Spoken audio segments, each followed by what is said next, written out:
2021 മുതൽ തന്നെ കേന്ദ്ര ഗവൺമെൻറ് സ്ഥാപനങ്ങൾ നടത്തുന്നു എന്ന് നമുക്കറിയാൻ സാധിക്കുന്നുണ്ട്.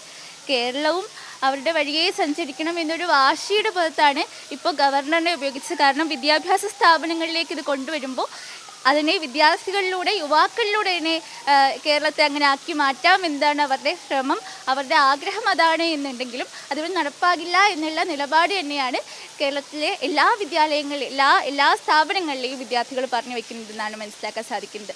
അപ്പോൾ അങ്ങനെയൊരു സാഹചര്യത്തിൽ നമുക്ക് പ്രതിഷേധം എടുക്കേണ്ട സാധ്യത ഇവിടെ ഇല്ലല്ലോ, സംഗതിയാണുള്ളത്. പിന്നെ BJP കേന്ദ്ര ഗവൺമെൻറ് നടത്തുമ്പോൾ നമുക്ക് മനസ്സിലാക്കാൻ പറ്റുന്ന സംഭവം, പഹൽഗാം ആക്രമണം നടക്കുന്ന സമയത്ത് കോക്ക് സ്റ്റുഡിയോ പോലെയുള്ള അല്ലെങ്കിൽ ഗുലാം അലിയെയും അങ്ങനെയുള്ള പ്രശസ്ത ഇന്ത്യൻ പാകിസ്ഥാൻ പാട്ടുകാരുടെ പാട്ടുകൾ ഇന്ത്യയിൽ നിരോധിച്ച ഒരു ഗവൺമെൻറ് ഏത് വിധമാണ് ഇതിനെ മാനിഫെസ്റ്റ് ചെയ്യുന്നത് എന്നുള്ളത് എല്ലാവർക്കും വ്യക്തമായ സംഗതിയാണ്. അപ്പോൾ അങ്ങനെ തന്നെയാണ് കേരളത്തിൽ ഇത് നടപ്പാവില്ല. കേരളത്തിലെ വിദ്യാർത്ഥികൾ ഒറ്റക്കെട്ടായി നിന്ന് ഇതിനെ എതിർക്കുക തന്നെ ചെയ്യും എന്നുള്ളതാണ് മനസ്സിലാക്കാൻ സാധിക്കുന്നത്.